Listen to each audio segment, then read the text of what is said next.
Hi everyone, Afi here. Di video kali ini saya pengen ngebahas satu kandungan yang walaupun umum dipakai di berbagai macam produk skincare, tapi sampai sekarang masih menjadi kontroversi, apalagi kalau bukan alkohol. Nah, sebenarnya saya udah pernah bikin ya video tentang alkohol, waktu itu bikinnya di YouTube channelnya Female Daily di Skincare 101. Tapi saya tetap pengen bikin video ini karena yang namanya ilmu pengetahuan itu kan berkembang terus ya, termasuk yang berhubungan dengan skincare. Jadi menurut saya nggak ada salahnya saya bikin updated version dari video-video yang udah pernah saya bikin sebelumnya di Skincare 101, terutama yang berhubungan dengan skincare ingredients dan science behind skincare. Udah gitu, saya nggak sendirian di video kali ini. Saya akan menghadirkan dua orang expert yang bisa memberikan kita tambahan insight dan juga informasi mengenai alkohol di dalam skincare. Tujuannya sih supaya kita benar-benar tahu lebih dalam mengenai kandungan yang satu ini, pros and cons-nya, fakta-fakta mengenai kandungan ini, sehingga kita sebagai konsumen bisa make our own decision atau membuat keputusan sendiri terhadap produk-produk yang mengandung kandungan alkohol ini. Oke, langsung aja ya. Expert pertama adalah seorang skincare formulator dan juga product designer yang base-nya di Sydney, namanya adalah Danilo Lambino. Beliau ini udah melanglang buana di dunia skincare innovation sejak tahun 1991, dulu pernah di product development P&G, pernah juga jadi R&D manager di Johnson & Johnson, dan saat ini Danilo Lambino adalah director dan juga owner dari Formula 8 yang merupakan cosmetics R&D formulation and product design consultation. Nah, Danilo Lambino ini udah saya interview behind the scene dan beberapa informasi yang saya dapatkan dari dia akan saya rangkum di video kali ini ya. Kita mulai dari mengenali jenis-jenis alkohol yang umum dipakai di dalam skincare dulu ya. Yang pertama adalah volatile alcohol atau disebut juga lower alcohol. Kalau dalam skincare, kamu biasanya mengenali namanya itu ethanol atau isopropyl alcohol. Jenis alkohol yang kedua adalah polyhydric alcohol, seperti misalnya propandiol, propylene glycol, atau juga butylene glycols. Nah, kata hydric di polyhydric alcohol itu referring to hydration. Jenis yang ketiga adalah fatty alcohol, seperti misalnya cetyl alcohol atau stearyl alcohol. Tentunya ketiga jenis alkohol ini punya fungsi yang beda-beda ketika ditambahkan ke dalam skincare formulation. Menurut Danilo, ethanol atau isopropyl alcohol itu biasanya ditambahkan di dalam produk skincare dalam konsentrasi yang sangat kecil, di bawah 5%, dan itu biasanya untuk cooling agent, di mana dia itu memberikan efek yang segar atau cooling gitu ya, sensasi yang menyegarkan gitu. Karena begitu produknya itu diaplikasikan ke kulit kita, dia akan langsung menguap. Nah, memang etanol atau isopropyl alkohol ini juga digunakan sebagai sanitizer gitu ya. Tapi itu dipakai dalam jumlah yang sangat besar. Seperti yang kita tahu, akhir-akhir ini kan kita sering pakai hand sanitizer yang dia itu mengandung biasanya 70% alkohol.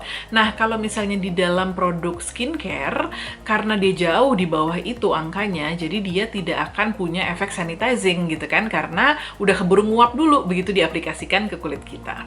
Kadang-kadang kedua jenis alkohol ini juga digunakan untuk melarutkan active ingredients seperti sunscreen misalnya, terutama untuk formulasi yang base-nya itu bukan air.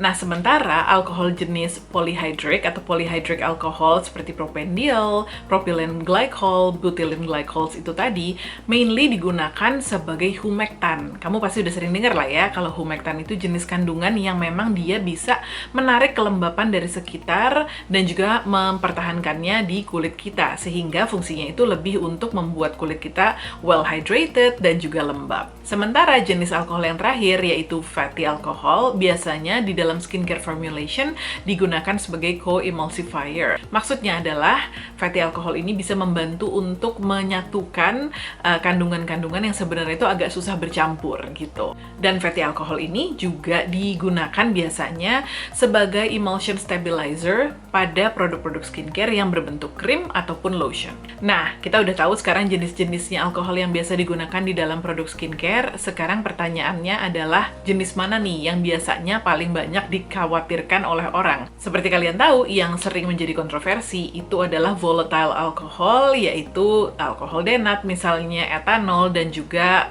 isopropyl alcohol.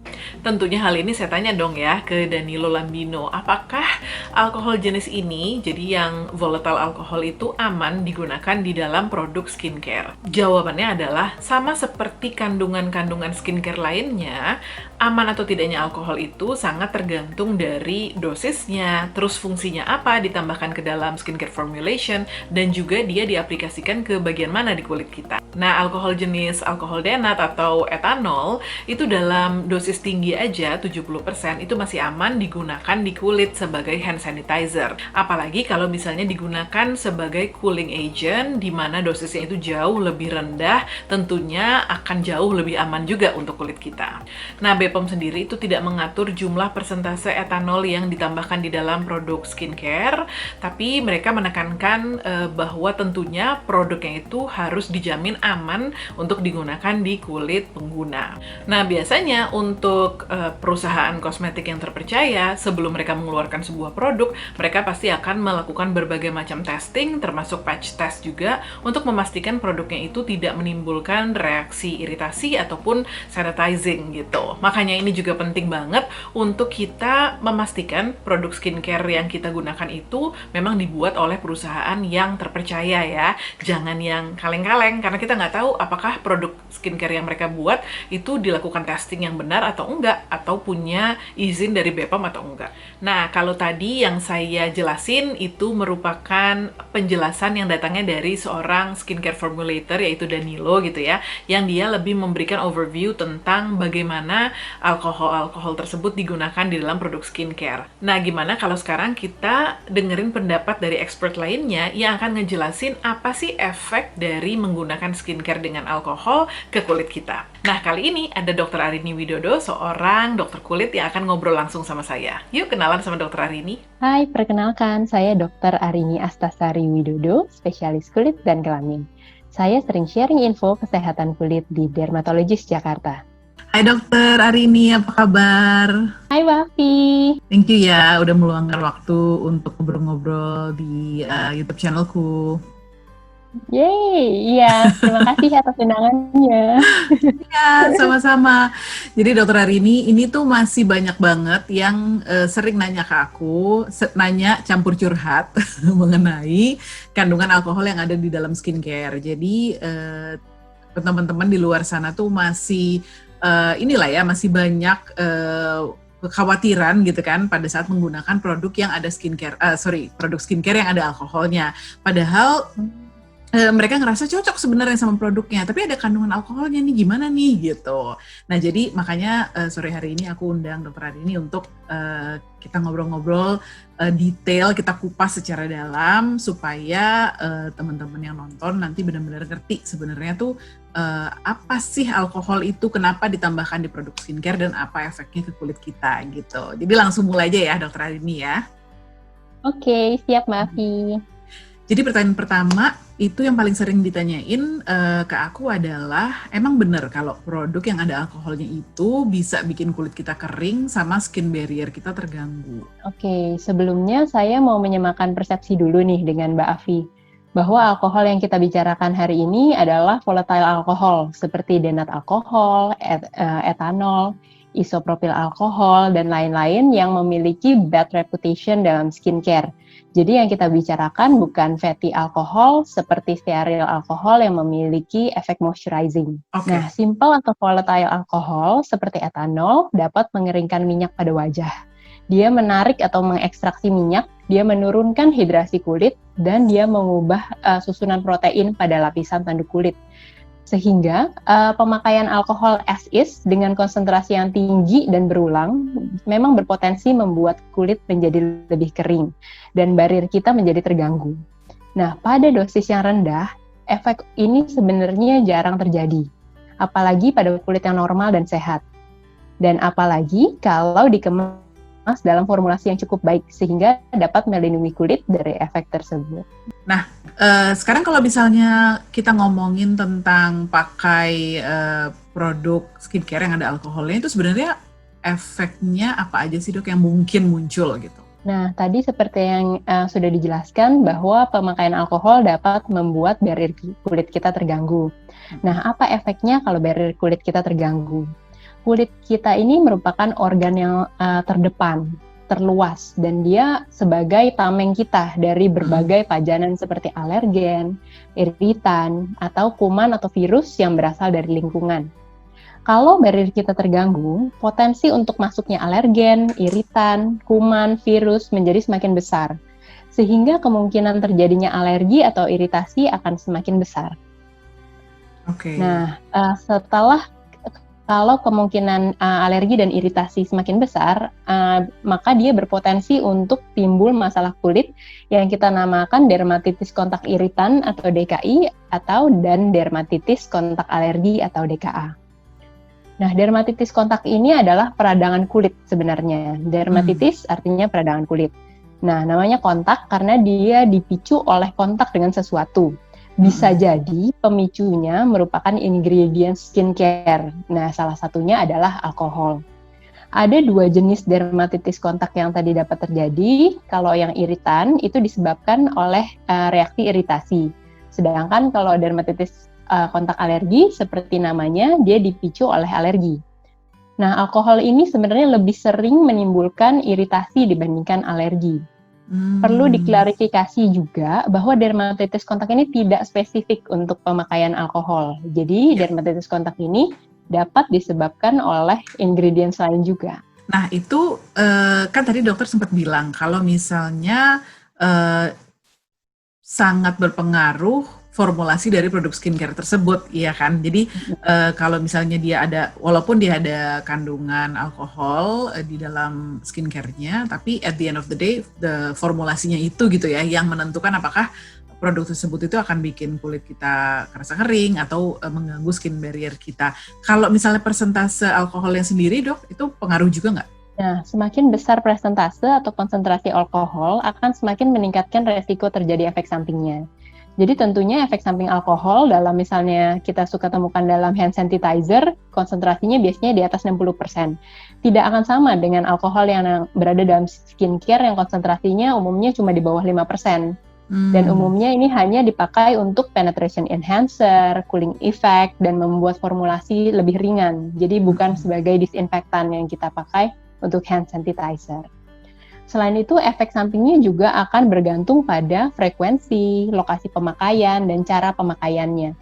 Semakin tinggi frekuensi dan semakin tipis atau kering kulit pada lokasi yang kita pakai, akan semakin tinggi potensi terjadinya efek samping. Namun perlu kita ingat juga, kadang-kadang alkohol yang dikemas dengan formulasi yang baik dapat meminimalisasi efek samping ini.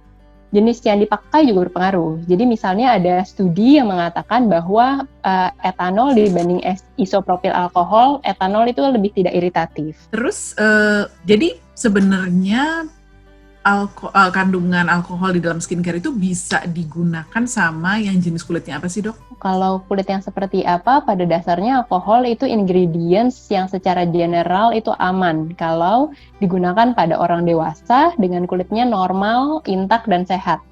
Dan bahkan ingredients alkohol ini memang salah satu yang diperbolehkan atau di-approve oleh BPOM, jadi dianggap aman. Namun pada jenis kulit dan kondisi kulit tertentu, misalnya anak kecil atau misalnya tepatnya newborn, itu penggunaannya perlu diwaspadai.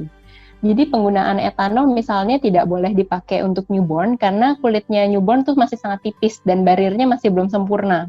Dia baru sempurna sampai usia 1 tahun.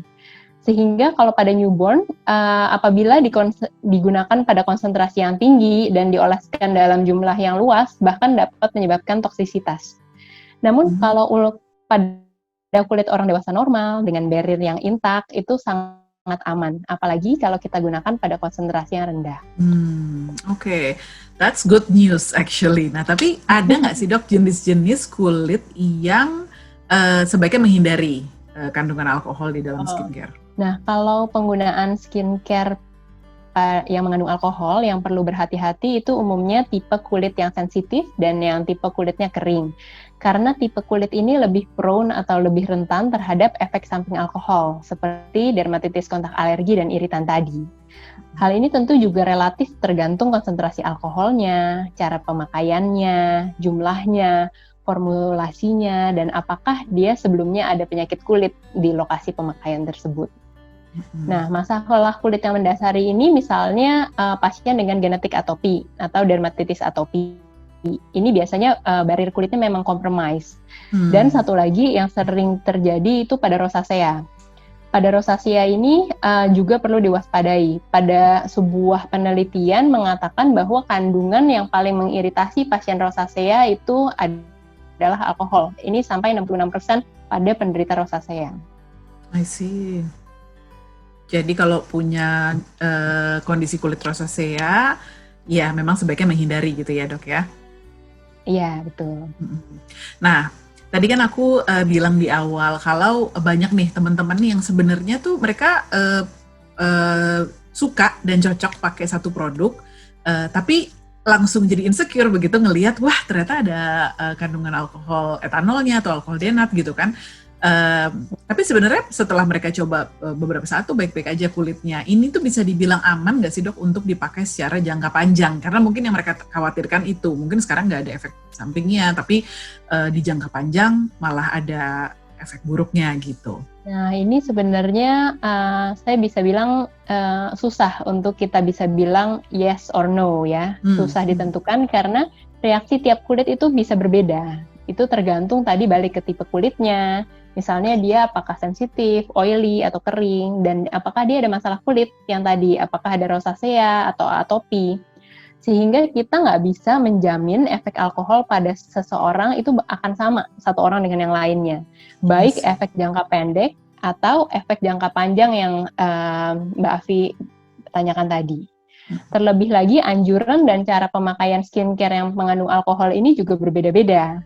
Akan tetapi alkohol yang kita gunakan sebagai tadi penetration enhancer, cooling agent, itu biasanya konsentrasinya jauh lebih rendah dibanding yang ada di dalam hand sanitizer. Sehingga kemungkinan terjadi efek samping yang akan terjadi akan jauh lebih minimal.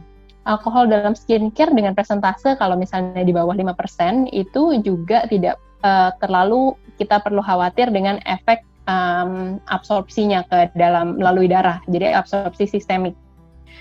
Kalau kita gunakan pada kulit yang normal, sehat, dan intak. Jadi tidak ada luka dan tidak ada gangguan kulit.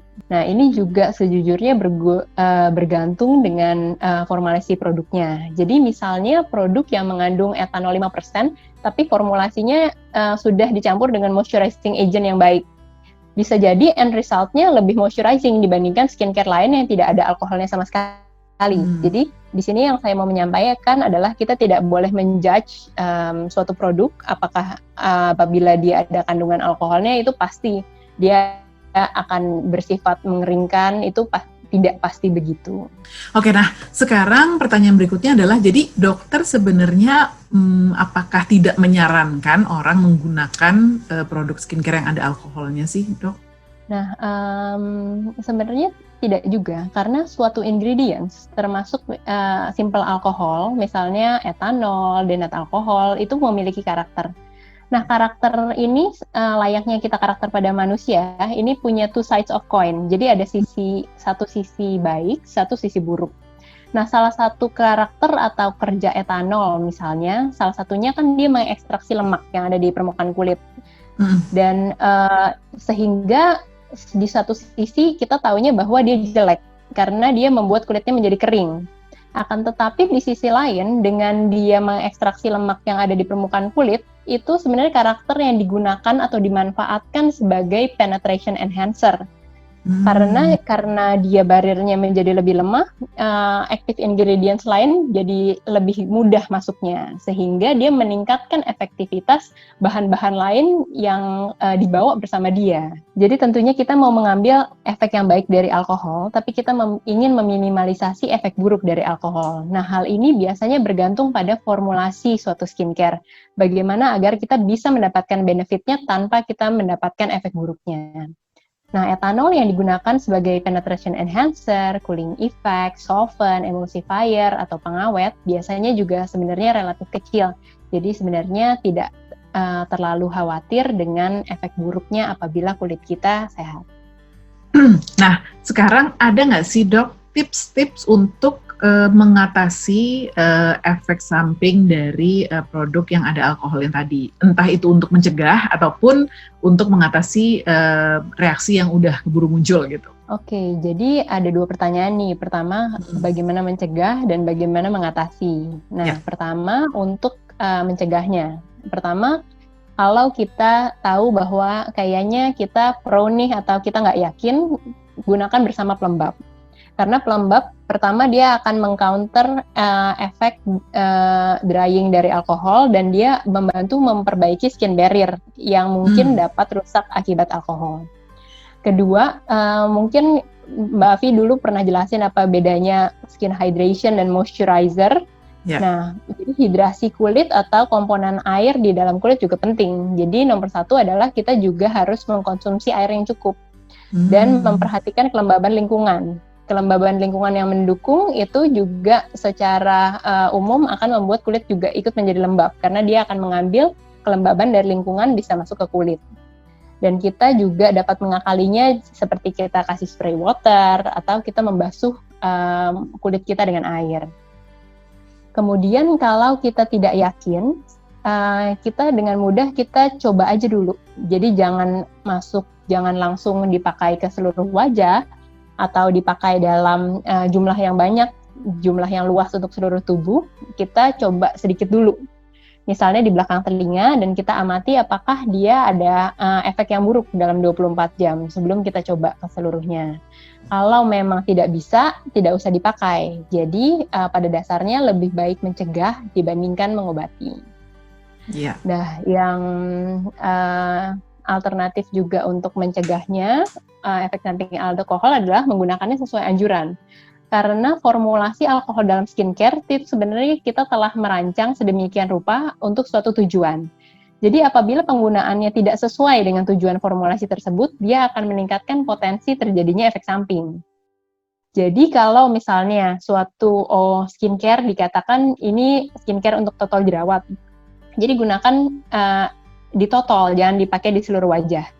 Dan kalau misalnya dikatakan bahwa ini adalah hand sanitizer yang mengandung etanol, akhirnya dipakainya di telapak tangan, jangan dipakai di wajah, karena reaksi di telapak tangan dan di wajah pasti akan berbeda. Dan kalau anjurannya 1 kali sehari, juga jangan dipakai yang lebih. Artinya formulasinya sudah didesain untuk aman dipakai sesuai dengan anjuran pakainya. Nah, kemudian pertanyaan Mbak Afi, bagaimana cara mengatasinya? Cara mengatasinya nomor 1 adalah stop pemakaian produknya. Itu kalau misalnya kita stop pemakaian produknya, namanya kan sebenarnya tadi saya katakan di atas dermatitis kontak. Jadi dermatitis yang disebabkan oleh kontak. Jadi kalau kontaknya dihentikan, sebenarnya dia akan bisa sembuh sendiri. Nah, kedua kita bisa memakai moisturizer, yaitu moisturizer yang kita sarankan yang hipoalergenik, kalau bisa nggak ada fragrance, sehingga dia mengurangi potensi iritasi dari bahan lain sambil dia memperbaiki skin barrier yang mungkin telah rusak akibat pemakaian alkohol. Oke, Dokter Arini benar-benar sangat lengkap, jelas banget dan mencerahkan banget penjelasannya. Tapi boleh nggak aku minta mungkin Dokter Arini menyampaikan kayak beberapa poin sebagai kesimpulan nih? Oke, saya akan mencoba merangkum dari apa yang tadi telah saya jelaskan. Pertama, skincare yang mengandung alkohol, dalam hal ini yang kita bicarakan adalah volatile alkohol seperti etanol, isopropyl alkohol, dinit alkohol, itu tidak berarti buruk atau jelek. Memang kita dimasukkan dalam suatu skincare karena pertimbangan ada benefit yang lebih dominan dibandingkan efek negatifnya. Dan secara umum alkohol ini sebenarnya aman digunakan pada seseorang yang kulitnya normal dan sehat. Apalagi dalam konteks fungsinya sebagai penetration enhancer, solvent, cooling, emulsifier, karena umumnya dia memiliki konsentrasi yang rendah. Nah, pada kulit kering dan sensitif, penggunaannya memang harus lebih berhati-hati, extra careful. Juga apabila ada masalah kulit lain yang mendasari, seperti rosacea, dermatitis atopi, dan yang lainnya, sebaiknya dihindari dulu atau dikonsultasikan dulu dengan dokter. Oke, thank you so much Dokter Arini, penjelasannya benar-benar insightful banget dan hopefully penjelasan Dokter Arini ini membantu teman-teman yang sekarang mungkin lagi galau atau lagi insecure soal produk skincare-nya yang ternyata mengandung alkohol ya. Iya, sama-sama Mbak Afi. Oke Dokter Arini, kapan-kapan kita ngobrolin topik skincare yang lain mau kan? Oh iya dong, pasti. Oke, thank you dokter, bye. Oke, sama-sama Mbak Afi, bye. Nah, sekarang kalian udah dengerin penjelasan dari dua orang expert tentang alkohol di dalam skincare. Thank you so much for watching everyone. Kalau kalian masih punya pertanyaan, silakan tinggalin pertanyaannya di comment box di bawah. Kalau suka sama video ini dan merasa terbantu, jangan lupa klik like and subscribe. Oh, and also feel free to share it wherever you like. Mau share di TikTok kek, mau di Twitter, di Instagram, di Facebook, boleh-boleh aja. Kalau punya usulan juga, mau dibahas kandungan apa lagi setelah ini, silahkan tinggalin di komen box di bawah juga ya. Kita ketemu lagi di video berikutnya. Bye!